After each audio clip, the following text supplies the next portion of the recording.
Pessoal, vamos lá? Recomeçar? Eu vou só responder então a uma dúvida sobre trava bancária e aí eu já passo o bastão para o Marcelo, porque a nossa estrutura era essa. Eu fico na nuvem, falando dos princípios e da lógica de como deve funcionar, e o Marcelo vai no detalhe, da proteção do crédito trabalhista e da relação existente entre recuperação e crédito trabalhista. Agora, a dúvida é sobre a trava bancária. Me perguntaram, eu não entendi muito bem como é que funciona isso. A trava bancária é a realização administrativa do pagamento feito pelo próprio banco. O banco se autopaga em casos de cessão fiduciária de créditos. Então, a estrutura é a seguinte: eu peguei um financiamento no banco, vou desenhar aqui para ficar mais fácil. Eu sou aqui a empresa. Eu peguei um financiamento no banco de 100 mil. Como garantia desses 100 mil, eu tenho aqui as minhas vendas de cartão de crédito. O banco fala, olha, vamos abrir uma conta aqui no banco e todas as vendas que você fizer no cartão de crédito vão ser depositadas nessa conta. Enquanto você estiver me pagando as parcelas, vamos supor que são 100 parcelas de 10.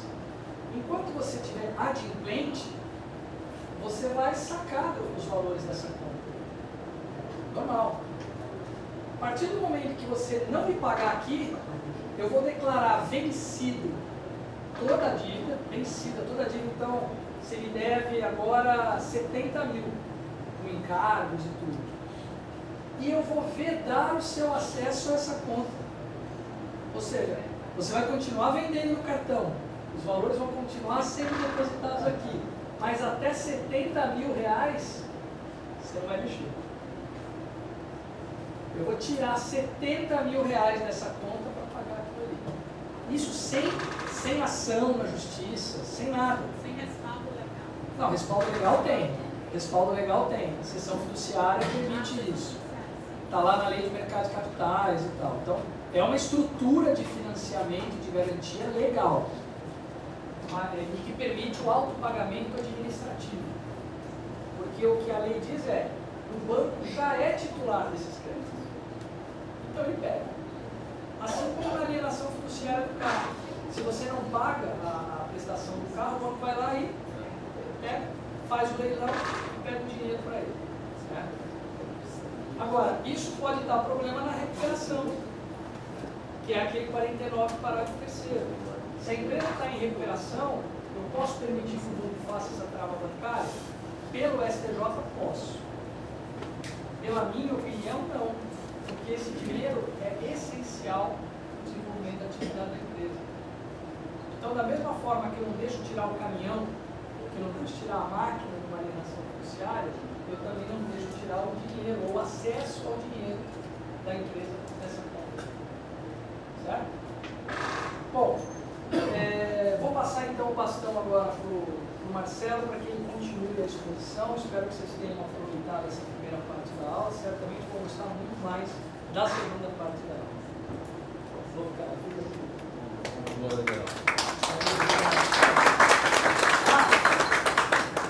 leitura obrigatória, hein? Recuperação judicial e os direitos fundamentais trabalhistas. Autor, Marcelo Papaléu.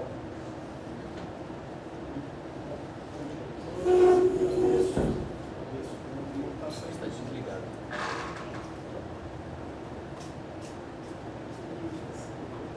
Eu agradeço muito, bom dia a todos, agradeço muito. E toda a explanação que eu der aqui futuramente, chamo o Dr. Daniel, porque me facilita sobremaneira a questão da apresentação. A nossa divisão, como o Dr. Daniel referiu, fizemos claro, na tentativa de aproveitar realmente os conhecimentos do Dr. Daniel e de ouvir esta situação que para nós é paralela, mas de tão importante situação, que é o próprio juiz da recuperação ou da falência.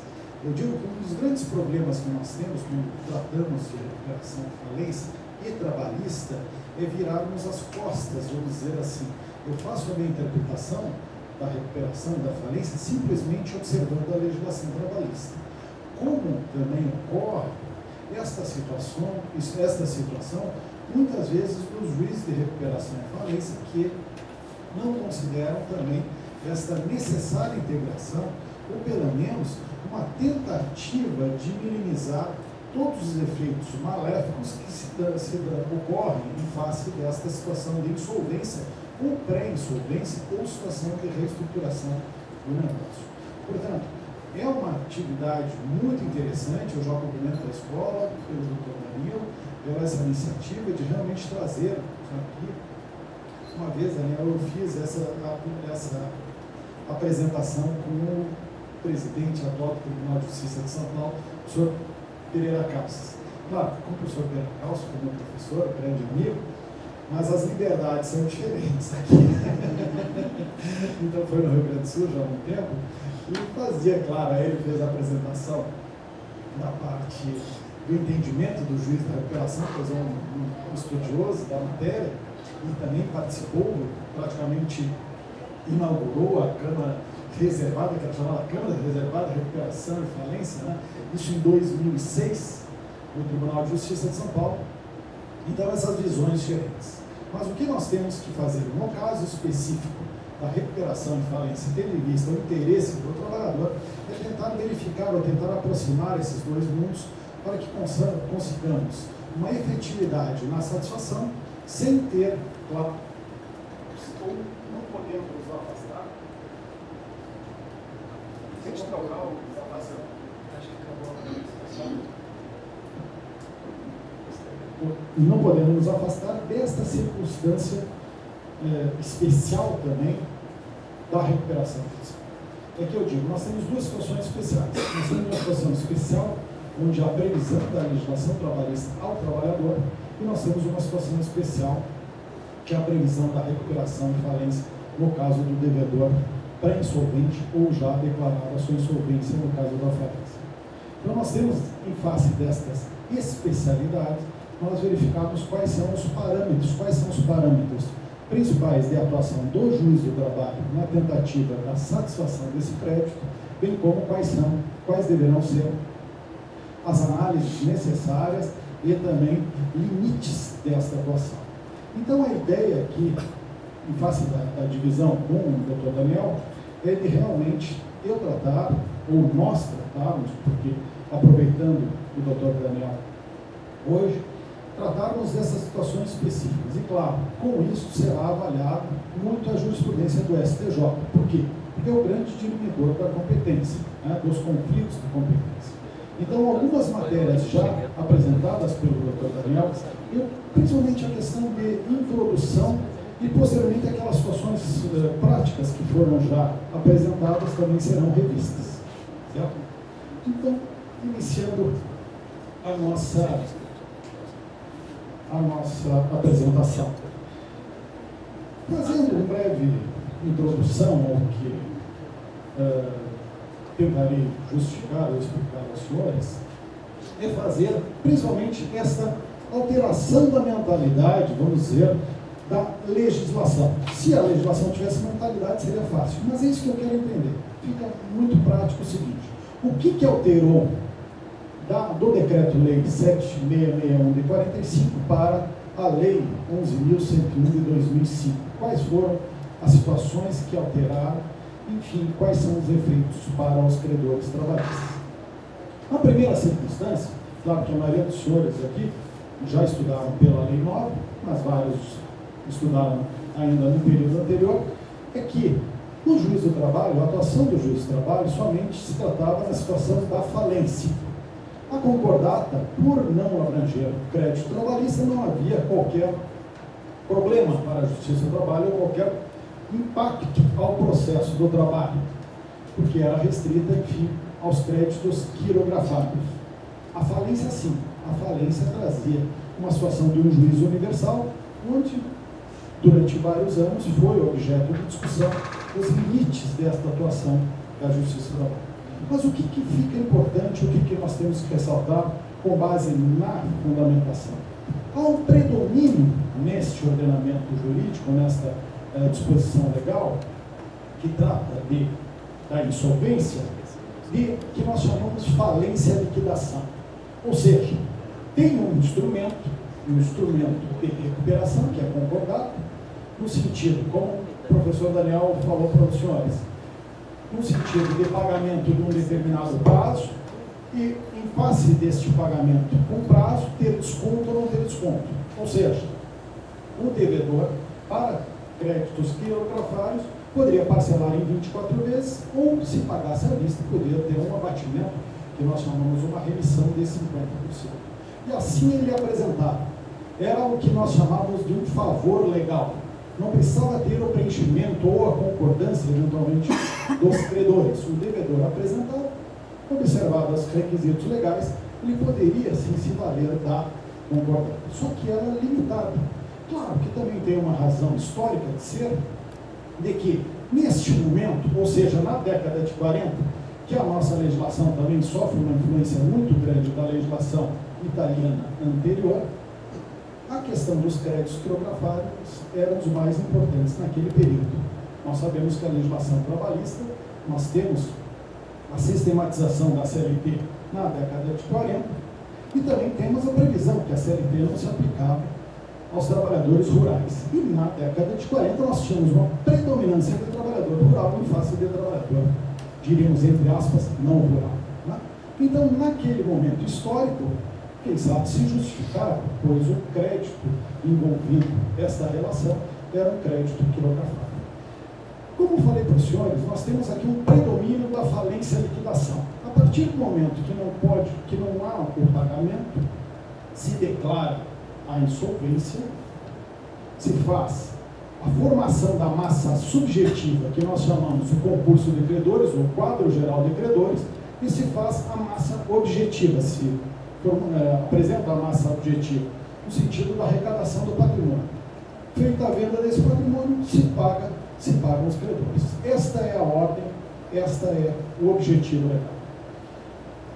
De tudo já explicado pelo Dr. Daniel, há, sem sombra de dúvidas, várias críticas relacionadas a esse tratamento que somente tem a visão credor-devedor.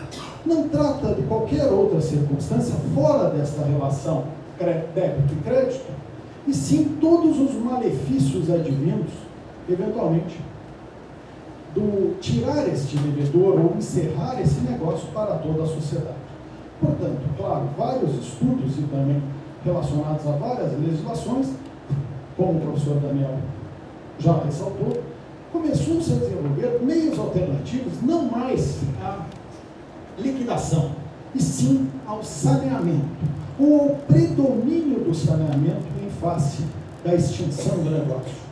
E isto sim vem para o ordenamento jurídico nacional a partir de 2005, onde nós vemos um predomínio de que não mais o interesse imediato da liquidação, sim o interesse da preservação. Sempre, professor Daniel, quando eu faço essa ressalva, para nós não termos aqui um mal entendido. Quando nós falamos em preservação da atividade, ou preservação da empresa, ou conservação da empresa, eu não estou com o interesse de manter a sociedade empresária ou propriamente o empresário. Eu quero manter o negócio, eu quero manter o empreendimento, eu quero manter a atividade com o próprio, hoje, empreendedor ou com um terceiro. Então, o legislador, com base nesta situação de apresentar meios viáveis para efeito da manutenção ou conservação da atividade econômica, ele apresenta a recuperação judicial muito mais ampla em relação ao que nós tínhamos de concordado, então envolvendo outras categorias. E aqui vem o nosso primeiro problema. Colocou o trabalhador. Acho que até no próximo slide, esse slide é praticamente um roteiro para os senhores, se tiverem interesse, eu deixo aqui na escola, pode ser distribuído, não há problema, um roteirinho trabalhista dentro da recuperação de falência, de alguns assuntos próprios, não é um roteiro exaustivo, mas é um roteiro onde tem várias situações interessantes que são as corriqueiras. Né? Então, a partir desse momento que se trouxe o interesse da manutenção da atividade, partiu-se para outras consequências, inclusive trabalhistas. Qual é essa situação que até o professor Daniel já falou? Se tem o interesse o legislador de que, mesmo na recuperação judicial, se apresente o quadro geral de credores, a formação da massa subjetiva, a inclusão dos credores submetidos ao plano. E também a situação de como será pago esse plano, como será feita essa situação da alienação de patrimônio, quando será feita a alienação de patrimônio. Porque como objetivo da manutenção da empresa, o legislador tentou acelerar o processo de venda desses ativos para terceiros. E com isso nós temos aquele outro problema que nós já invocamos aqui hoje, da questão da sucessão trabalhista. E nós tínhamos uma discussão, nós temos até hoje mais apaziguado, da questão da previsão da CLT que trata da sucessão, dos efeitos da sucessão do empregador e da própria lei. Então, com base neste novo fundamento da manutenção do negócio, da manutenção e preservação da empresa, se troca a ideia de liquidação para saneamento.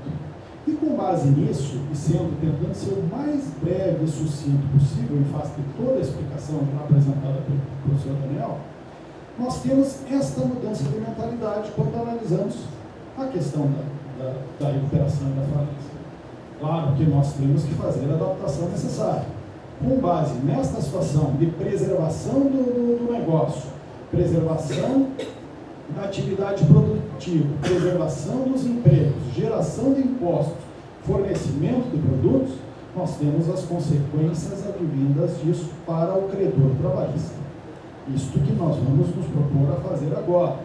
Nós temos que tentar conjugar todos os fatores envolvidos no processo para que nós possamos, num caso de crise econômica, que nós falamos que no caso da recuperação é uma crise transitória ou passageira, porque se é uma crise econômica que não possa ser ultrapassada, este empreendimento deve ser levado, esse negócio, essa empresa deve ser submetida à falência, e não uma tentativa de recuperação judicial, tendo em vista somente os malefícios advindos desse transcorrer de um processo de recuperação judicial para posteriormente ser transformado em falência. E eu farei algumas breves e pontuais ponderações relacionadas, desculpe a nomenclatura, uma recuperação judicial séria.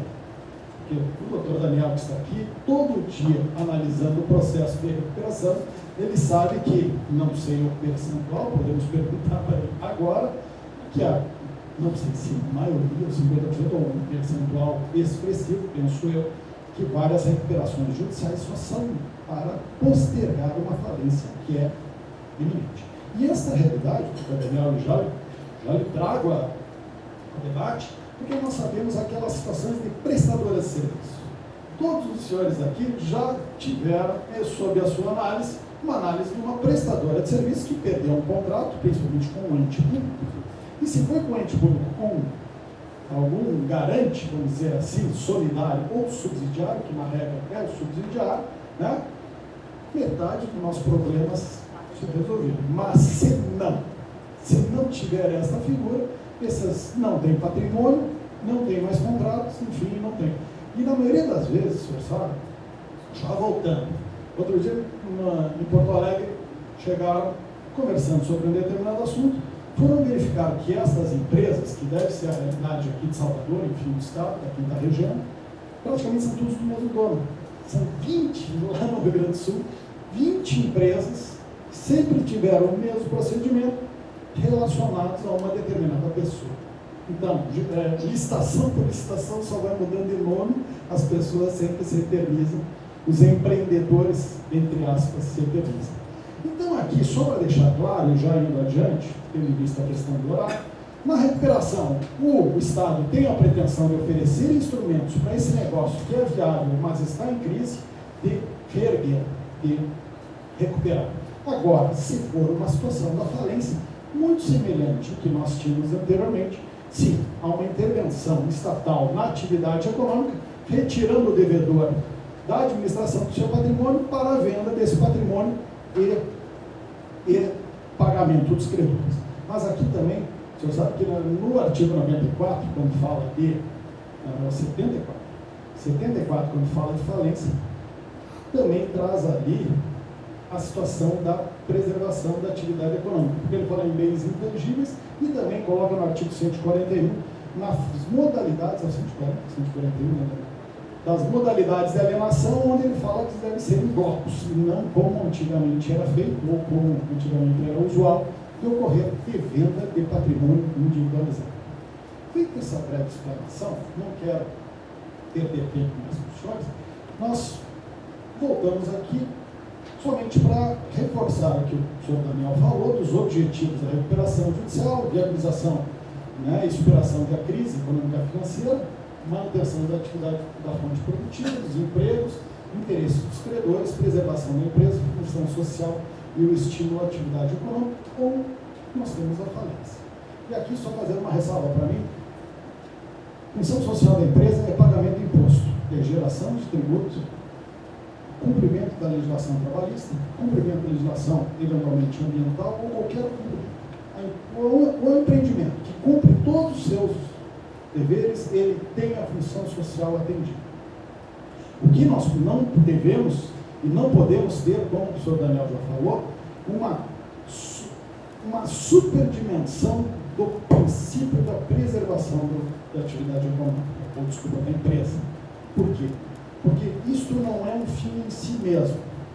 É aquilo que eu falo, várias vezes eu já escrevi sobre isso, quando nós temos que fazer a necessária correlação entre os princípios da atividade econômica da Constituição Federal com a preservação da empresa, não me justifica, no meu entender, uma empresa que é condenada várias vezes por práticas, trabalho escravo, análogo a escravo, crimes ambientais e qualquer outras situações, de ter um benefício, né, porque ela não cumpre a sua função social.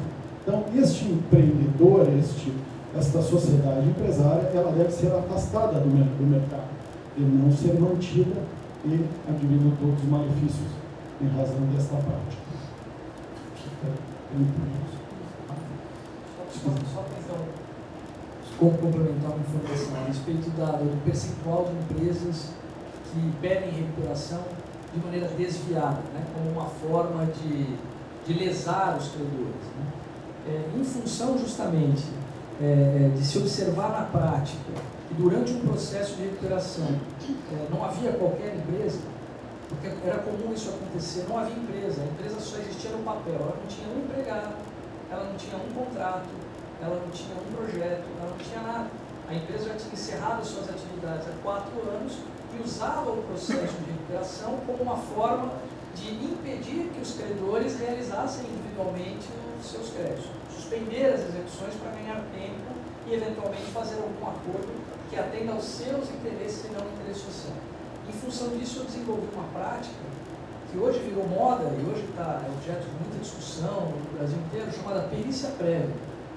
Antes de deferir o processamento da recuperação, eu determino que seja feita uma análise prévia da documentação que foi apresentada pela empresa e da situação real fática, né, das reais condições de funcionamento da empresa, impedindo o início de processos natimortos, de processos que já nasceriam mortos. Né? O índice de indeferimento de petição inicial em razão de perícia prévia é de aproximadamente 30%, ou seja, um índice relativamente alto. Então, de cada 10 empresas, 3 nem começam o processo, porque ela não teria a menor condição, ela não se enquadra naquele cenário de recuperação. Então, só para complementar essa sua informação. É isso que o senhor falou. Mas imaginem eu só coloco o exemplo, hoje eu estou em Vacaria, já estou há 14 anos nesta vara, enfim, é muito frio, mas é muito bom. Eu servi para cá com 20 e poucos graus ontem não, porque eu não estava ontem lá, mas a semana passada foi 0 grau, eu vou trabalhar às 9 da manhã com 3 graus, então a coisa, mas é muito boa a cidade, enfim. Eu atendi uma outra antes de passar para esta cidade, outra cidade do interior, mais próximo de Porto Alegre, e nós tínhamos um posto. Neste posto que eu fazia eu não lembro se por 14 anos essa coisa, a idade já vai fazendo a gente esquecer algumas coisas. Eu não sei se era uma vez por semana, mas acho que era uma quinta-feira que eu atendi. Eu tinha 300 processos no posto, realmente era puxadinho, mas enfim, fazer um dia inteiro de audiência, enfim, como eram as duas varas, o posto ficava uma vara de um porte médio. A juíza tinha 16 mil processos, a juíza que era assim encontrada de uma cidade pequena. Uma vara. Está ouvindo? Acho que ele trocou. Essa daqui tá ok. Não, mas ele cansa. Bom, essa juíza com 16 mil processos numa cidade interior que era pequena, uma cidade de 25 mil habitantes, 22 mil habitantes, e tinha 16 mil habitantes. Vocês imaginam que chegando uma recuperação ia verificar alguns requisitos, simplesmente ela ia fazer, se preenchidas as formalidades legais, que daqui a pouco nós podemos até eu ressaltar, principalmente do lado do trabalhista, ela ia mandar processar. Não tinha nenhuma dúvida.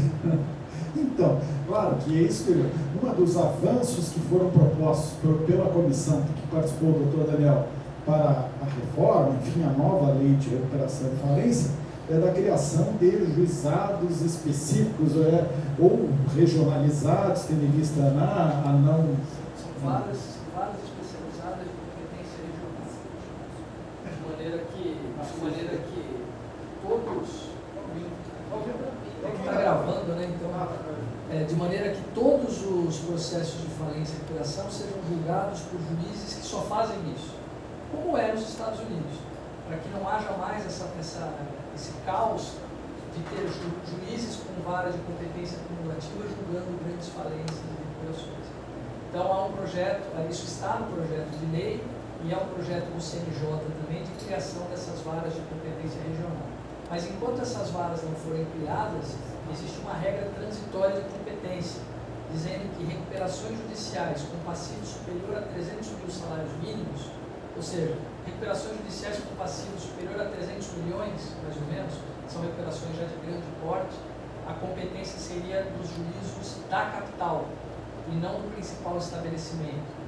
Porque nas principais capitais nós já temos varas especializadas. Então, enquanto essas varas regionalizadas não sejam criadas, as grandes recuperações seriam transferidas para as varas especializadas das capitais. Isso é uma necessidade de uma especialização. E nós estamos falando até com o doutor Danilo, antes ali nós temos também era o doutor Murilo, na época, que era da escola. A última vez que ele estive aqui, faz acho que uns 2 anos e meio. E nós discutimos essa situação que nós vamos ver no final, que é juízos de cooperação. Nós temos que ter, sim, uma estrutura do TRT que nos dê um apoio, tipo um juiz que é o juiz da presidência, ou o juiz vinculado à corregedoria, enfim, para efeito dessa aproximação. Porque nós, claro, em cada uma situação específica, às vezes é muito mais difícil de lidar com situações do processo. Principalmente esse contato, essa discussão que às vezes é muito importante, que resolve várias situações. Uma situação agora, sim, agora começaremos a tratar de situações práticas. Como os senhores já apresentaram várias situações práticas, foram sistematizados por mim, pelo senhor Daniel, vários assuntos que são tratados aí sim. Quais são os principais problemas? E várias situações, e eu peço até licença aos senhores, de novamente trazer a discussão alguma coisa que já foi apresentada, mas no PES podemos ampliá-la ou passar de uma maneira muito breve. Antes disso, eu sempre gosto de apresentar, porque falência todos nós sabemos. Falência, a partir do momento que se requer a falência, se defere um prazo, o juiz decreta a falência e expedia. Formação da massa subjetiva, que seria a reunião dos credores, massa objetiva, o patrimônio, venda do patrimônio e pago. Falência é isso. Agora, a recuperação judicial, sim. Tem todo um procedimento que o professor Daniel já colocou aqui, mas sistematizado ele é nesse sentido. Requerimento. Primeira situação, o próprio artigo 51, ele dispõe quais seriam os requisitos dessa petição inicial para solicitar a recuperação judicial. O que deve ficar bem claro aqui, que eu acho que os senhores têm noção, isso é só para mim ressaltar, é que deferimento do processamento não representa o acolhimento da recuperação judicial. São situações sucessivas, mas não com os mesmos efeitos. E vai ficar bem claro aqui. Primeira situação, então, o que nós falamos requerimentos, aqui são exigidos diante da previsão legislativa, várias circunstâncias que o próprio requerente deve apresentar. Sua situação patrimonial, a relação de todos os credores, lembre-se, coloque isso todos por maiúsculo, relação de todos os seus empregados com os seus créditos e relação de todos os processos com valor estimado. Mais ou menos isso, né, doutor? Se eu fizer uma besteira, opa, não é mais. Na prática, não é. Portanto, uma recuperação judicial séria, que nós vamos tratar depois no primeiro slide, a questão da habilitação, é uma situação que, em se tratando de uma recuperação judicial séria, o nosso crédito trabalhista, mesmo discutindo nas nossas reclamatórias, supostamente já deveria ter sido informado ao juízo da recuperação. Isto é requisito. Se é feito ou não, nós temos também as outras consequências, ou quais são as situações que nós podemos utilizar ou verificar posteriormente. Apresentada essa situação de exigência legal do artigo 51, o juiz, o doutor Daniel, que tem essa preocupação de previamente até verificar uma razoabilidade da efetividade desse processo para reestruturar a empresa e não simplesmente uma aventura jurídica, que é o nosso grande problema. Quando a recuperação judicial é séria, metade dos nossos problemas, eu digo 99% dos nossos problemas resolvidos, por uma circunstância prevista na própria lei. Metade. Eu digo, doutor Daniel, o que eu mais quero é uma recuperação judicial com observância do artigo 54. O que é o 54? Eu vou falar isso depois, é aquele pagamento trabalhista em um ano. Pô, acabou todos os meus problemas. Os meus problemas estão resolvidos agora. Né? Isto que nós vamos descer assim não ocorrer quais são as circunstâncias. E desculpe as brincadeiras sem formalidade, claro. Estamos aqui, né, numa situação acadêmica. Peço licença. Bom, o doutor, então, observados o preenchimento dos requisitos legais, se defere o processamento. Fez a petição inicial, observados os critérios legais, analisado pelo juiz, situação formal, se defere o processamento. Com o deferimento do processamento, sim, tem vários efeitos. Eu coloquei ali 3 efeitos que são os comumente assim, visualizados ou para o processo de trabalho. A notificação de todos os credores, ou seja, esse meu reclamante aqui deveria receber uma cartinha. Deveria. Recebe ou não recebe? Mas ele deveria. Portanto, ele deveria saber se está habilitado ou não. O administrador judicial, como bem o doutor Daniel falou, na recuperação judicial ele não assume a gestão do devedor e simplesmente ele é um fiscal da lei, ele é um fiscal do juízo, com algumas, claro, atribuições importantes, que nós vamos ver daqui a pouquinho, mas é um fiscal do juízo. E também o próprio detentor da estruturação do quadro geral de credores, que depois vai submeter ao juiz. E a suspensão das ações, execuções e prescrições. Bom, aqui é aquela situação que nós recebemos na vara, e peço licença, doutor Daniel, eu vou trabalhar bem em caso específico, é aquela notificação assinada pelo doutor Daniel, deferido o processamento, suspenso 6 meses. Bom, amplitude desta suspensão, até aqui já foi respondido pelo doutor Daniel, é o artigo 52, inciso 3º. O 52, inciso 3º, ele não determina, combinado com o artigo 6º, isso tem nos slides, certo? Se depois quiserem pegar, pega. Ele não determina a suspensão das ações. É como o doutor Daniel falou, o juiz do trabalho continua a sua competência para a quantificação do processo, ou análise do pedido, a competência trabalhista, é matéria trabalhista. Tá? Tanto na falência também, assim. A competência da matéria trabalhista é trabalhista. Agora, a partir do momento da constituição deste crédito, é que nós vamos ver a análise de como será prosseguida ou alcançada ou tentada a sua satisfação. Isso já é outra situação. Execuções, sim, teriam efeito de suspensão nesse período de 180 dias. Faço uma referência também para 180 dias nos slides posteriores. E a prescrição. Como não atinge a ação, penso que no trabalhista também não impediria, né, não teria essa situação da prescrição. Mas é uma análise muito, sempre nesse sentido, muito, e como não atinge as ações, não teria maiores consequências. A partir do momento que é definido, como aquele organograma apresentado pelo doutor Daniel, do processamento, uma exigência que se faz ao devedor: apresentar o plano em 60 dias. Ali, o devedor terá todas as liberdades possíveis e imagináveis para dizer como conseguirá o dinheiro e como fará o pagamento. Verdade ou mentira? Mentira, não é assim. Aquela pergunta dele.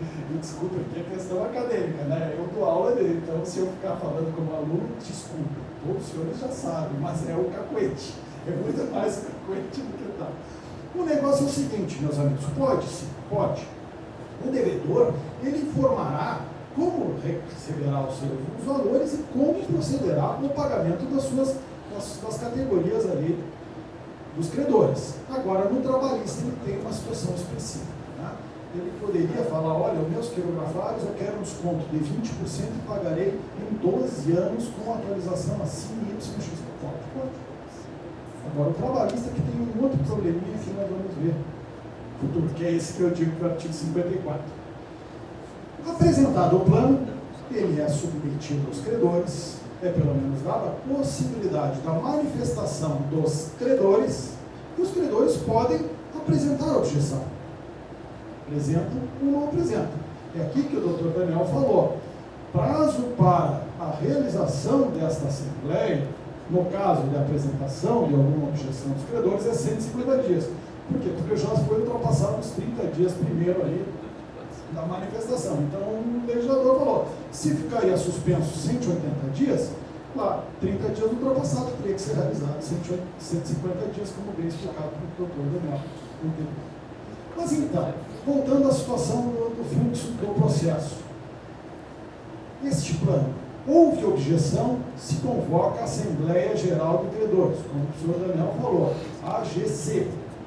Não houve objeção, vai para o juiz e provavelmente ele deferirá, ele acolherá esta situação da recuperação judicial.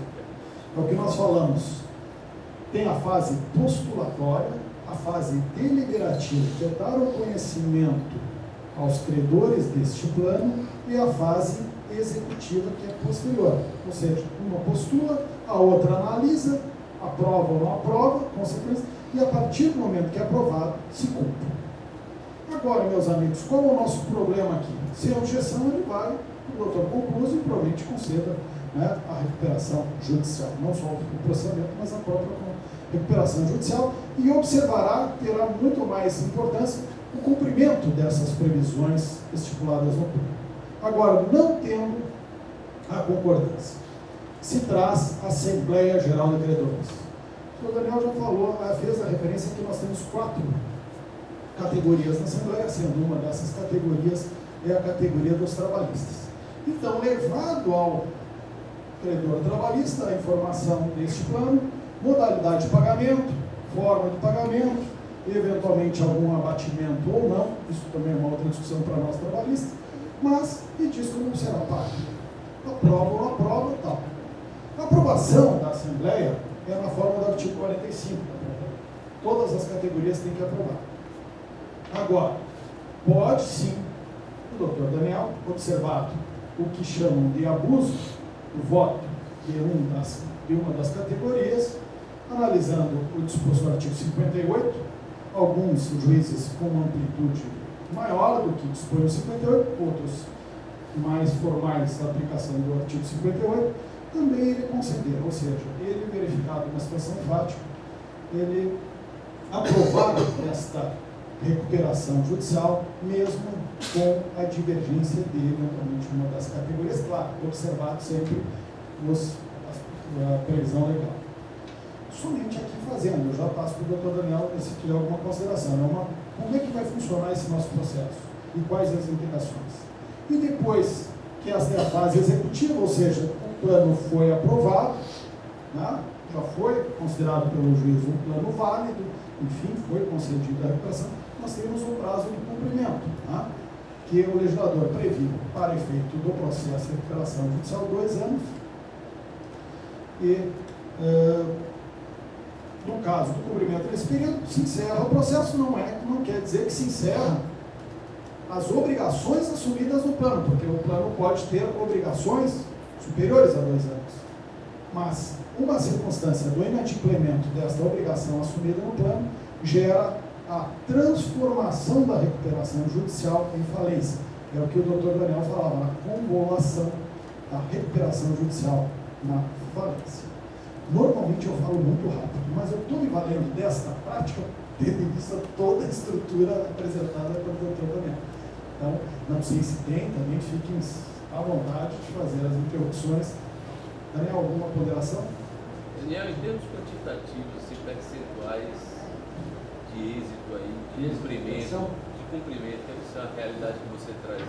As realidades são muito distintas, né? A média nacional, eu atuei pelo CNJ com a ministra Nancy Andrighi, fazendo a inspeção das vagas especializadas em recuperação e falência no Brasil inteiro, assim, empiricamente, aproximadamente 10%, ou seja, de êxito, 10% de empresas que têm plano aprovado e cumprido por 2 anos, 10%, o que é baixo, muito baixo. Na primeira vara de falências e recuperações, que é a minha vara, onde eu realizo a perícia prévia, onde eu realizo o controle judicial do plano, onde os administradores judiciais são treinados, especializados, enfim, por uma série de fatores, o índice de sucesso é de 82%. Ou seja, de cada 10 empresas que têm o processo iniciado, e aí eu estou excluindo aquelas que já foram indefinidas de plano com a perícia prévia, né? As fake tira, senão elas mancham a estatística, né? Então tira. Das que têm o processo iniciado, 8 em cada 10 tem plano aprovado e cumprido por mais de 2 anos. Isso é o que eu digo que é sucesso. O Serasa publicou, o Valor Econômico publicou uma vez uma estatística com base em números do Serasa, dizendo que menos de 1% das empresas se recuperaram. Qual que é o problema daquela estatística? Eles mediam o sucesso da recuperação como sendo o encerramento do processo de recuperação. E processo de recuperação encerrado é mais raro do que cabeça de bacalhau, porque a jurisprudência, de uma maneira geral, ela tem o entendimento de que o juiz não pode encerrar a recuperação antes da consolidação do quadro geral de credores, do julgamento de todas as impugnações, o que é um absurdo na minha visão. Eu encerro com 2 anos e 1 dia, né? E as impugnações prosseguem, isso não interfere em nada. Então, aí você baixa muito o índice de sucesso. Então, eu meço o sucesso como plano aprovado e mais, cumprido por 2 anos. Porque depois de 2 anos cumprindo o plano, se a empresa vem a ter algum problema, certamente não é mais um problema relacionado àquela crise, é outra crise. Então, para responder de maneira objetiva, na primeira vara de falências, índice de sucesso, 82%, com estatísticas atualizadas até fevereiro desse ano. Na média geral, aproximadamente 10%. Na perícia, você disse que é mínima 30%? Para ser mais específico, 36%. Então, os ajuizados aí vai dar algum número de 55%? Mais ou menos isso, no total. Mais ou menos isso. É que essas nem começaram, por isso que eu não incluo. Mas se você pegar de pedidos feitos, aí dá 50 e poucos %. Mas de pedidos iniciados, 80 e poucos %. Esse administrador judicial, ele é normalmente igual ao perito aqui, é o perito judicial? O administrador judicial, ele vem sofrendo uma mutação, né? Normalmente, ele era o antigo síndico das falências, né? Era um cidadão que trabalhava sozinho, misterioso, nebuloso e tal, sem nenhum tipo de credibilidade, tanto que falência e recuperação, falência concordata era um pântano, né? Era um negócio que, assim, quando eu fui para a vara de falência, alguns colegas chegaram para mim e disseram: você está indo para um cemitério de juízes. Eu desculpa, mas eu acho que não é a vara que faz o juiz, é o juiz que faz a vara. Hoje está na moda, hoje é ir para lá. Mas hoje não, hoje há uma contínua e progressiva profissionalização. Então, em São Paulo, a regra na primeira vara de falência é de que nós tenhamos empresas de administração judicial.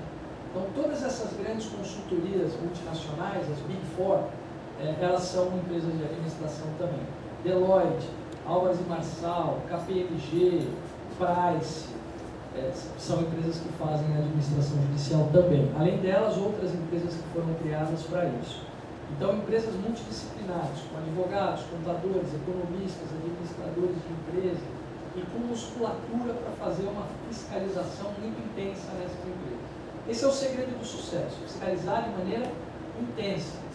Eu quero saber tudo que entra na empresa e tudo que sai na empresa. Tudo que sai da empresa. Se ela me falou que gastou R$10 para pagar a lâmpada, eu quero a nota dos R$10 de que ela pagou essa lâmpada. Por quê? Porque se você não der transparência aos credores no processo de recuperação, inclusive aos credores trabalhistas, não haverá negociação. Eu não negocio com quem eu não conheço. Se o sujeito me diz que pode me pagar só metade do que me deve, eu quero conferir na documentação para ver se isso é verdade. Se for verdade, eu negocio. Mas eu não quero ser passado para trás. Os credores trabalhistas participam mesmo? Participam. Só que são uma classe individual. Sim, mas são uma classe muito propensa à aprovação do plano. Por dois motivos. Primeiro, porque o plano para os credores trabalhistas, embora não haja impedimento legal, a prática é de que não há deságio. Os trabalhistas vão receber em 1 ano e sem deságio. Então, por isso eles aprovam. E segundo, porque eles dependem do emprego. Para eles, o encerramento das atividades é sempre pior. Eles preferem receber em 1 ano aquilo que está atrasado, mas continuar empregado, do que perder o emprego nessa altura. O credor trabalhista é quem já tem É quem está habilitado no processo, como credor trabalhista. Como o Marcelo falou... É isso, é porque não, mas às vezes você tem lá credores na empresa. E com dívidas a receber. Salários atrasados, por exemplo. Independente de ação, porque a recuperanda, quando ela pede a recuperação, ela apresenta uma lista de credores onde ela confessa que deve. E a gente aqui nem sabe, né? Aí ele recebe a cartinha. Lá. Eles ainda não estão na Justiça do Trabalho. Muitos E esses são credores com voto. Mesmo não tendo mas a habilitação já vai trabalhar no próximo. Uma pergunta de ordem prática. Se a empresa que está em recuperação judicial, seja antes da aprovação do plano ou após a aprovação do plano, ela tem a faculdade de oferecer uma proposta conciliatória para o processo trabalhista que esteja em trâmite? Tem. Não deixa ele responder. Tá? Já fala que eu tinha que sair. Tá bom? Não, ele não está aqui. Vamos continuar. Reabilitação também, que eu já vou o próximo slide. Inicialmente, aqueles 30% que ele percebe que é fraude. Não é necessariamente fraude, são empresas inexistentes. Ou uma aventura, pode ser. Houve dependimento do processamento. Mas eu, na hora que eu fui intimada, eu vou informar que, na verdade, eu também uma fraude. Pode haver isso. Agora, o reclamante, que está a quilômetros de distância, Hoje em dia não é difícil, porque hoje... Ele tem um dado nesse sentido. A primeira diferença da modernidade, hoje os processos, pelo menos em São Paulo, são digitais. Então o acesso ao processo ficou muito mais fácil. Você não tem a barreira logística de ter que se deslocar até o fórum para ver o processo. Segundo, os administradores judiciais, eu determino que todos eles criem um site da recuperação judicial, onde constam todas as informações essenciais da recuperação judicial e o contato direto entre credores e administrador judicial. Então, o credor não precisa falar comigo, pode ser mais difícil para ele.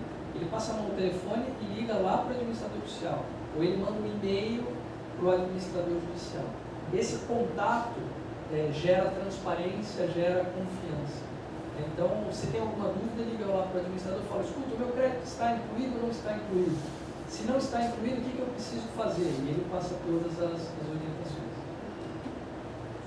Você complementando um pouquinho, claro, isso é um mundo ideal. Né? No mundo ideal, uma das participações da Assembleia é se faz pelo mandatário, né?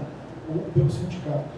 Então, poderia ter essa possibilidade de, na Assembleia mesmo, ter uma participação que seria ideal do sindicato efetiva, com procuradores, com advogados, tal, para verificação dos interesses trabalhadores. Ela responde, não esqueci. Né? Então, uma das possibilidades ali, específica, para todos, é a possibilidade de ser representado por procurador. Agora, para os trabalhadores, tem uma possibilidade específica da lei, a questão dos sindicatos, que daí teria que apresentar uma relação em 10 dias, até nesse, eu acho que não sei se é nesse livro, no outro livro que eu fazia, essa aí eu vou te mandar, não te preocupe.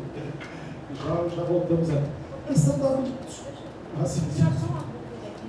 Quando o juiz determina proibir a certidão de habilitação de emprego à parte autora para levar essa certidão de habilitação e de recuperação, esse autor, a inscrição dele é a partir do momento que ele recebe esse documento e vai ao juízo para fazer esse registro? Eu peço licença, já vou aproveitando para passar e já respondendo a sua pergunta, porque, como o senhor Daniel falou, aqui, bom, os efeitos ali é só um título, vamos ver a participação. Posso 5 minutos responder a sua pergunta? Posso. Então, bom, aqui, com relação à previsão legal, nem todas as formas de recuperação estão sujeitas aos trabalhadores. Né? O extrajudicial, então, não poderia ter aquela... Porque nós temos uma modalidade que é extrajudicial, a antiga concordata branca, que chamava que era proibida. Ou seja, os credores se reúnem fora do processo e apresentam uma negociação entre eles. Este aqui, que vai ser homologado pelo juiz ou não, porque é uma situação de inovação extra autos e pode se tornar judicial, vamos dizer, né, autônomo, e pode se tornar com a participação do juiz, principalmente pelos efeitos. Se nós tivermos 50% de participação, poderemos ter os efeitos a quem não participou. Mas esta é extrajudicial, isso aí não pode o trabalhista. Né? Com relação ao que o doutor Daniel falou, da sujeição do crédito, eu já vou critérios de inclusão parcial. Deixa eu só me permitir, faço uma coisa. Isso aqui eu vou conversar daqui a pouquinho, tá? E peço desculpa por ter colocado essas primeiras situações, porque nós vamos conversar na situação prática do STJ. Suspensão das ações e execuções. Falava para os senhores, somente ressaltando o que já foi dito aqui, que a ação trabalhista não tem qualquer prejuízo, mesmo a empresa estando em recuperação ou falida. A competência continua. O que terá efeito, sim, será na execução. Então, essa é a regra, previsão legal. Na recuperação judicial é o artigo 52, inciso 3º, e na falência é o artigo 94, inciso 5º, se eu não estou equivocado. Então, o trâmite da ação trabalhista não há qualquer prejuízo. Isso todos os senhores já sabem, só mais uma. Com relação ao prosseguimento da ação, da execução trabalhista após os 180 dias, durante muito tempo foi objeto de discussão em face, como o professor Daniel falou, a lei é específica. Ela diz, prazo em nenhuma hipótese poderá ser prorrogado o prazo, ele fala improrrogável em nenhuma hipótese. Ou seja, é uma escolha do legislador.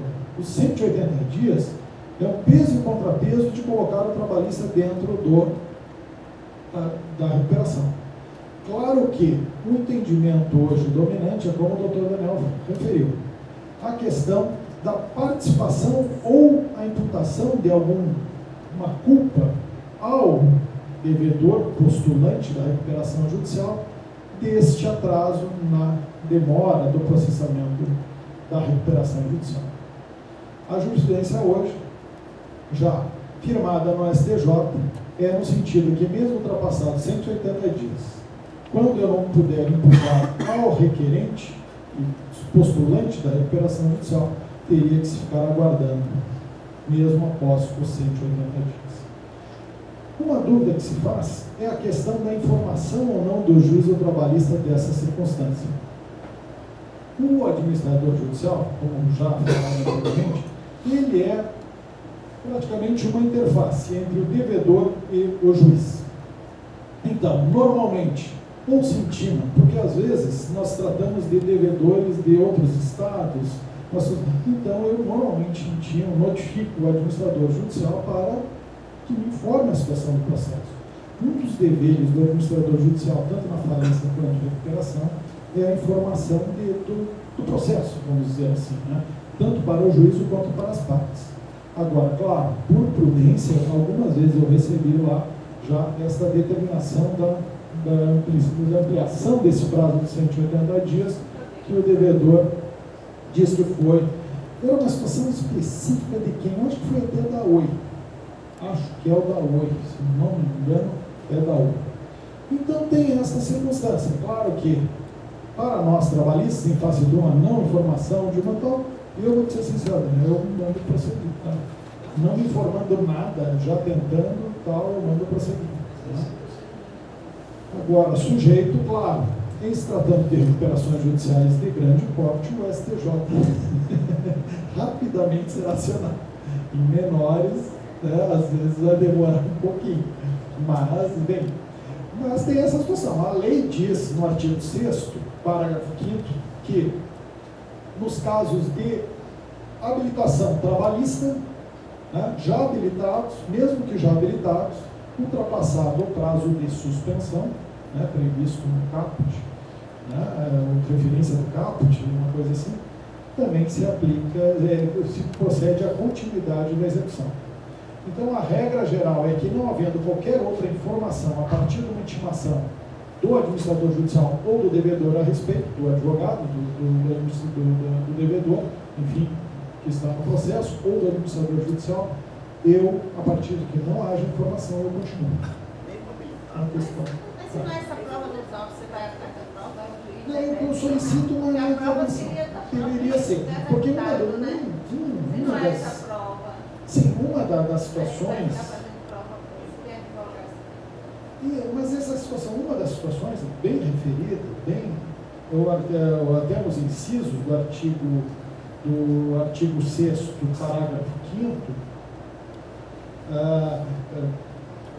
artigo 6º, parágrafo 6º, inciso 2º, fala desta informação ao juiz, o dever de informação do próprio requerente, seria de quem está solicitando a recuperação judicial. Então ele teria que ter a diligência, ele teria que ter informar, né? Deveria sempre informar ao juiz, olha, a conseguir. Mas por questão de prudência, eu tenho feito, para se não surgir um conflito de competência seguinte, já imediato, eu solicito informações. Quando não são respondidas, eu prossigo. Mas essa prorrogação é por mais de 180 Não. dias ou é... Não é daí, isso é uma decisão do juízo da recuperação. Depende do prazo fixo, o prazo vai depender da Depende muito de caso a caso. Eu normalmente prorrogo, já tenho uma data definida para a Assembleia se realizar, mas é comum que haja prorrogações sine die. Se colocar a data e se prorroga. Só uma observação sobre o procedimento de execuções e os efeitos que isso pode ter. Às vezes, o juiz do trabalho, às vezes não, com certeza, o juiz do trabalho, na intenção de realizar o direito do trabalhador, procede naquela execução. Mas o procedimento daquela execução para pagamento integral daquele trabalhador pode prejudicar o interesse dos trabalhadores, porque o pagamento integral daquele trabalhador pode prejudicar o pagamento dos demais trabalhadores. Então, porque um recebeu integralmente, os outros não vão receber. Então, às vezes, o juiz, na boa-fé, faz isso, mas prejudica o interesse dos demais trabalhadores, principalmente em falência. Porque na recuperação, o plano vai dizer como vai ser feito o pagamento, mas na falência não. Você tem lá um bolo e aquele bolo vai ser dividido. Se você pega uma fatia muito grande e entrega para um só, todos os outros vão ter que ficar com um restinho lá, e são tão trabalhadores quanto Agora, o que acontece? Já fechou o acordo e já disse como deve ser pago os créditos daqueles empregados trabalhistas no prazo de um ano, mas os processos daqui estão andando e o pacto gerador anterior. Aí a gente se depara com essa situação anda. Aí o que é que vocês fazem, sabendo que esse crédito que te mandou estaria abraçado e por consequência do Poder Judiciário preparando o processo que mandou, pago no PSP, ou quando a gente se deparou na execução, a gente mandou que vocês já tinham fechado, mas ele estaria abraçado. não tem problema. Não quebra o plano, não Não. organiza ele. Normalmente os planos, São os abertos. planos, eles têm uma cláusula para isso. Créditos que venham a ser reconhecidos posteriormente também são incluídos. No momento em que ele se torna exigível, o trabalhador vai bater as portas lá do devedor e falar: está aqui o meu crédito, me pague. Se esse me pague se der dentro daqueles 2 anos em que está havendo fiscalização oficial, o não pagamento gera consequência da acumulação de falência. Se já passou aquele prazo de 2 anos, o não pagamento não gera mais a falência, mas o trabalhador, no caso, tem um título para executar a devedura. Agora, esse prazo de 2 anos, ele terminou. Eu estou no processo agora também, eu suspendi para vir para essa aula,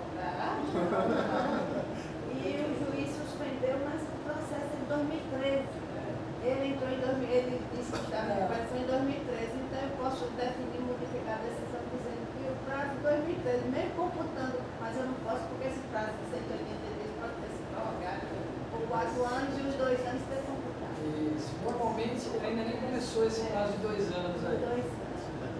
Porque há muito atraso. Então há mais mistérios entre o céu e a terra do que possa imaginar a nossa filosofia. Eu ia julgar assim, já não posso. Você falou que mesmo sem informação sobre a prorrogação do prazo, manda prosseguir na execução, mesmo que já tenha sido homologado o plano. Não, mas eu vou perguntar, porque os 180 dias, exatamente como o professor Daniel falou, a lei supõe que em 180 dias já vai ter uma discussão e aprovação do plano. Se aprovou o plano, a própria lei dá o efeito, que seria uma inovação. Então, aquele valor previsto para pagamento em valores, ele seria substituído por essa inovação, por essa nova obrigação, que é uma inovação sui generis. Isso a gente vai ter que discutir depois. Ela não é a mesma do Código Civil. Mas, para efeito da recuperação judicial, é exatamente isso. Excelente a pergunta, que às vezes nós falamos e paramos, sempre deveríamos falar até o final. Quando existe aprovação do plano, supostamente eu tenho que partir da execução desse plano. Não executado, o que ocorreria? Vai para o juiz de trabalho? Não. Vai para o doutor Daniel decretar a falência ou intimar, se não quiser decretar a falência, vai cumprir, enfim, vai fazer todas as justificativas. O STJ tem dito agora, a lei diz o seguinte: deferido o processamento, o início do processo de recuperação, suspendem-se as execuções, certo? Aprovado o plano, extinguem-se as execuções. Por quê? Porque houve inovação e você nunca mais poderá prosseguir individualmente naquela inovação. Porque ou o plano vai ser cumprido durante 2 anos e aquela inovação se torna definitiva, ou o plano vai ser descumprido e vai ser convolado em falência. Então nunca mais haverá a possibilidade de você prosseguir individualmente. Então, se você tem lá uma execução trabalhista de um crédito sujeito a uma recuperação judicial, fique tranquilo em relação a isso. Você vai manter suspensa até a aprovação do plano e vai extinguir depois da aprovação do plano, desde que aquele crédito já esteja habilitado lá no processo de falência. Essa extinção não tem previsão expressa na lei. Essa extinção se faz para executar individualmente, sim, porque aquele título da Justiça do Trabalho vai ser substituído por um título na Justiça Comum. A lei é uma recuperação judicial. Mas detalhe, isso não está expresso na lei. Eu venho sustentando isso por uma questão processual, a perda superveniente de interesse processual. Isso foi até uma jurisprudência bem referido, está nos próximos slides. Isso é uma referência e uma decisão do ministro Salomão. Exatamente, ele defende que a partir do momento onde houve a aprovação do plano, houve a inovação, extinguiu a execução trabalhista. O juiz do trabalho não tem qualquer não tem nova ingerência sobre o patrimônio da recuperanda. Por quê? Porque extinguiu o processo. A inovação extingue a execução. Em tese, é assim. Em tese está correto. A única situação, mas daí é uma situação porque em tese, toda a regra geral pode ter algumas exceções. Eventualmente não ser cumprido e o não requerer a convolução. Extinto o processo, lá, tipo trabalhista. aguardou o prazo e ele não requereu no juízo, porque achava que o juiz era em São Paulo, era muito difícil para ele, mas ele foi habilitado no plano para ganhar 15 mil reais, ganhou 11. Bom, o doutor Daniel tocou todo o processo, ninguém falou aqui para ele, não foi pago, tal, extinguiu. Bom, extinto ele vai ter sim, aquele mesmo, quase aquela certidão do final da falência, para voltar à Justiça do Trabalho, porque o crédito é trabalhista e continuar a execução. Eu só vejo essa exceção. Né? Então, mas tem uma jurisprudência já do STJ que no início foi até um susto para os trabalhistas. Hoje já não se cria tanto susto a questão da inovação, mas tecnicamente é isso. A partir da inovação nós temos uma nova obrigação. Só o problema é o efeito dessa nova obrigação, que seria só uma nova obrigação com extinção. Neste voto do ministro Salomão, que está nos slides, ele diz que a extinção da execução trabalhista, portanto, a competência trabalhista, acabou. O empregado trabalhou aqui, Não, mora aqui, não tem condição, vai executar, perdeu o crédito e ainda vai executar em São Paulo. Mas daí eu digo, mas daí essa é a alternativa de que, se findar, né?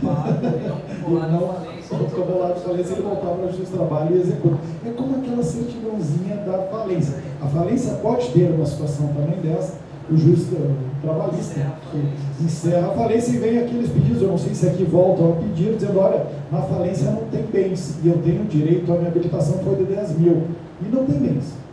Então volta para cá e eu quero a desconsideração da personalidade jurídica que não tem aparecido.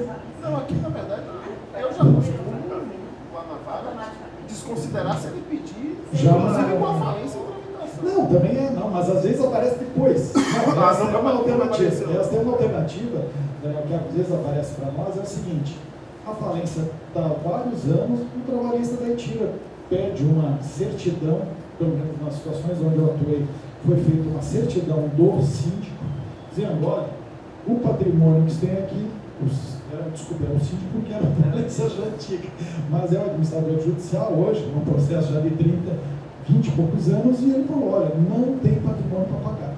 E com base nisso, solicitar a certidão, ou falando, olha, foi habilitado no valor tal, faça atualização e eu quero execução de sócio.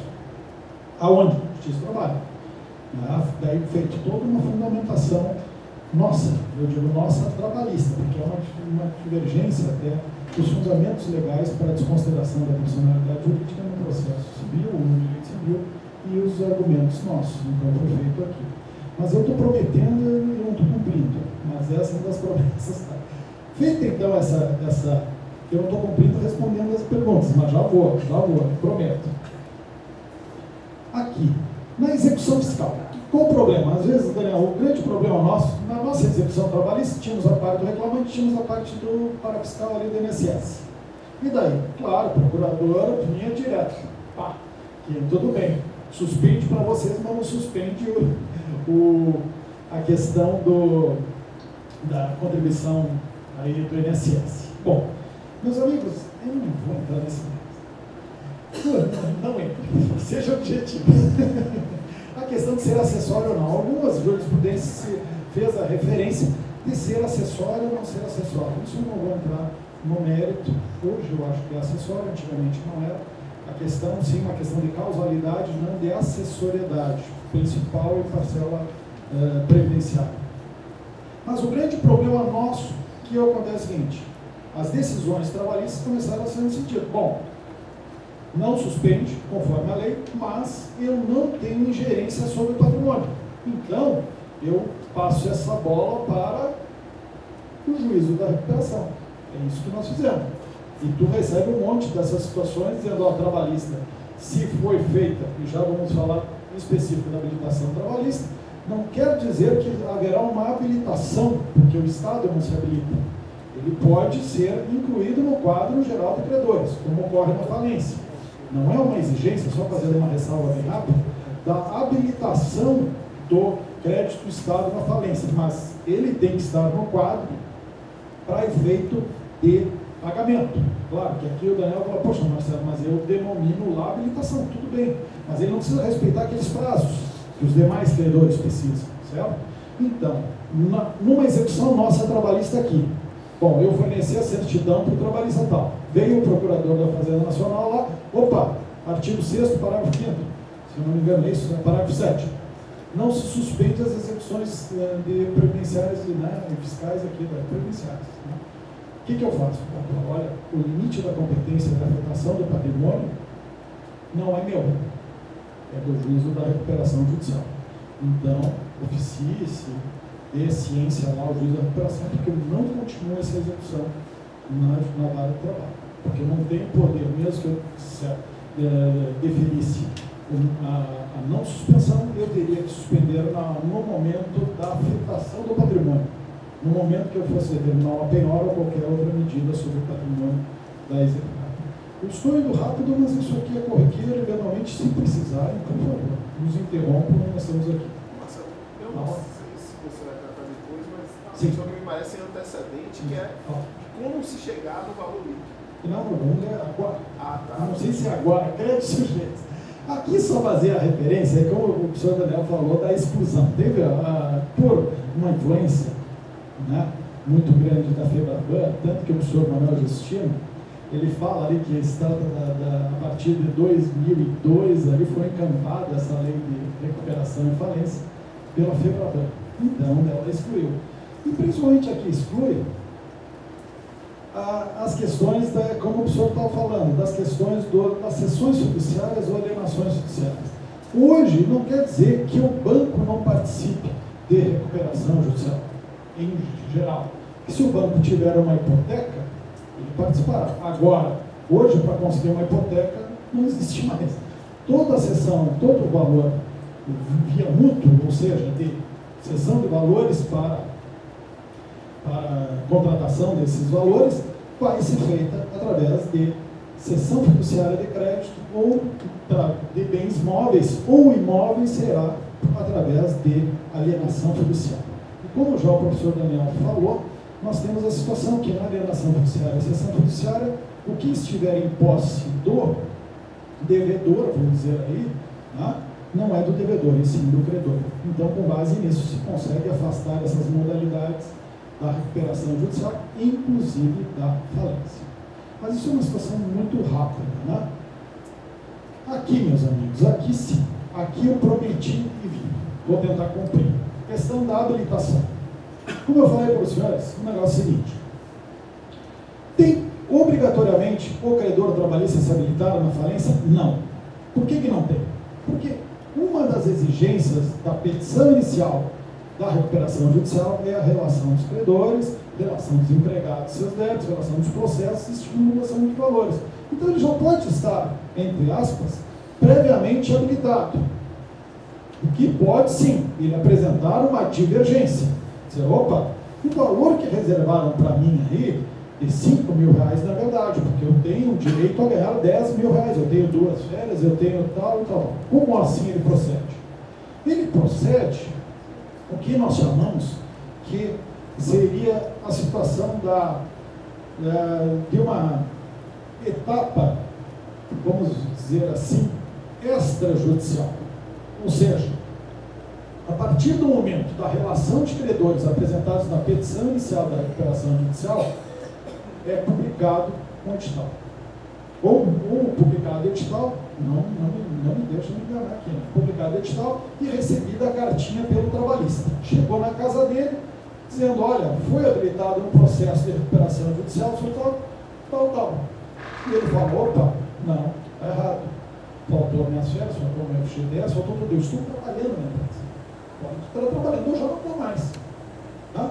Ou então o seu processo foi estipulado o valor de R$5.000. Ele falou, não, está louco, completamente louco. Eu vou ganhar R$200.000 no meu processo. Não pode ele pensar isso. Então ele pode apresentar uma divergência a quem? Ao administrador judicial.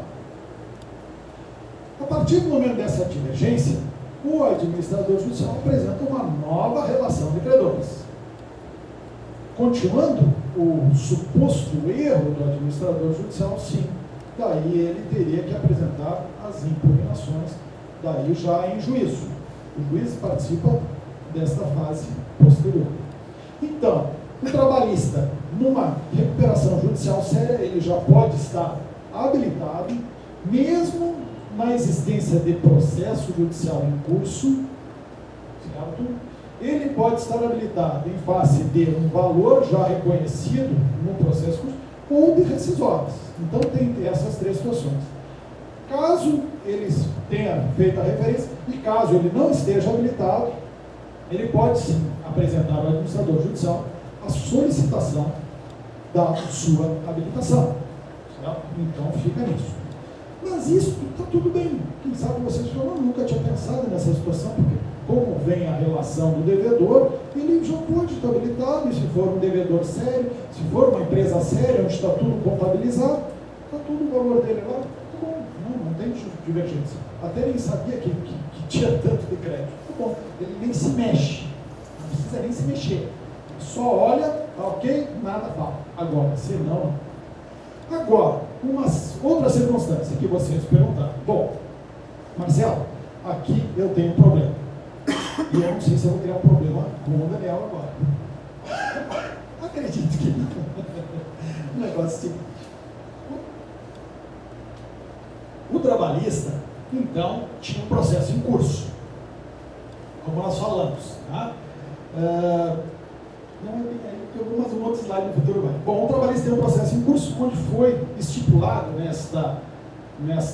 ou se não foi estipulado, o juiz do trabalho mandou fazer a reserva. Olha, a empresa chegou, então todos os processos que estão na vara, eu já mando informar ao juízo da recuperação que todos os processos contra a empresa de ônibus de Salvador, que tem aqui, eu mando fazer uma estimativa, mas é uma estimativa, não é liquidação, porque eu não sei, às vezes esse processo está no meu conhecimento.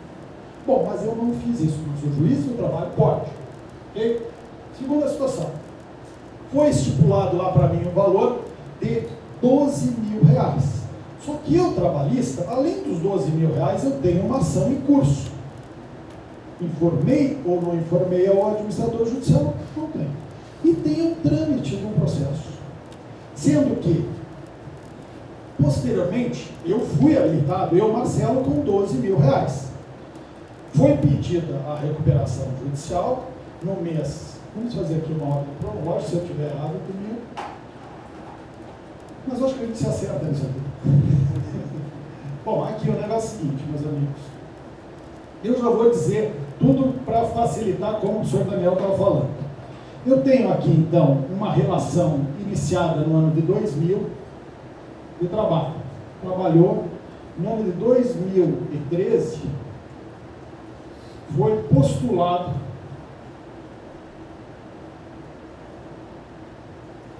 a recuperação judicial. Eu tenho. Em 2015 eu fui quantificado um valor de uma reclamatória trabalhista. O que aconteceu aqui? Aconteceu uma bagunça que a gente não sabe. Como é que nós vamos? Entra, não entra, como é que faz? Bom, como o professor Daniel falou, é um critério. Pode ser que não seja o melhor, mas é um critério definido. Esse critério de dizer quais os créditos que seriam submetidos e quais não seriam submetidos, já tinha decisões anteriores do Tribunal de Justiça de São Paulo. Lá no Rio Grande do Sul é uma briga, porque em Porto Alegre não aceitam esse critério do STJ. Então faz com que, quando nós mandamos a referência, essa certidão, chega lá e fala, não, mas a sentença é posterior ao pedido, não habilita. E agora, o que eu faço? O juiz do trabalho não pode ir, porque está em recuperação. O juiz da recuperação disse que não é com ele. O que acontece com o reclamante? Exatamente essa perplexidade que vocês estão vendo. Ele não sabe o que faz da vida. Mas é equivocado. Por que é equivocado? Vamos dar agora uma explicação. O STJ entendeu que se os fatos ocorreram antes do pedido do processamento, eles se submetem, este valor quantificado por uma decisão posterior, ela será sujeito ao plano de recuperação judicial. Então é uma situação de quando surgiram os fatos. Divergente um pouco da jurisprudência que nós adotávamos aqui para a contribuição previdenciária, mas não vem ao caso agora discutir. Então é um fato, quando que foi constituído esse valor? Se anterior, inclui.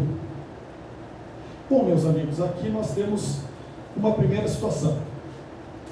Eu lembro que eu fui habilitado por um valor de R$12.000. E a minha sentença, então, a sentença me alcançou R$35.000. O plano foi aprovado aqui, ó, em 2014. Como é que nós solucionamos este problema, esta matemática? Bom, por uma previsão legal que nós invocamos, que é o artigo 6º, parágrafo 2º. O artigo 6º, parágrafo 2º, diz que as sentenças, as decisões trabalhistas, eu não lembro, mas eu vou dizer a ideia, devem ser incluídas no plano pelo valor da mesma, né? Ou seja, aqui fala aqui, ó, qual será inscrito no quadro geral de credores pelo valor determinado na sentença. Portanto, este valor, que em que pese aqui tenha sido considerado R$12.000, será, no meu entender, substituído pelo R$15.000. Entenderam? Então, mesmo que já tenha sido habilitado, já passo para ti, se não tiver alguma divergência, vai adiante. Se tiver, vou apresentar. Mesmo que ele já tenha sido considerado por um valor menor, quando ocorrer a nossa liquidação da sentença, ele será incluído no quadro como substituição ao valor anteriormente havido, anteriormente existente. A pergunta dele foi aqui. Né? Agora temos um outro problema. O problema é dele. Foi pedido aqui em 2013, Daniel, em 2000 aqui, ó, em 14, no início de 2014, foi feito um acordo trabalhista. Aí fala, opa, aí complica. Pode fazer um acordo. Se, porventura, o devedor continua na gerência, no seu negócio, ele poderia sim fazer acordos trabalhistas. O único grande problema aqui, que o Daniel tem essa preocupação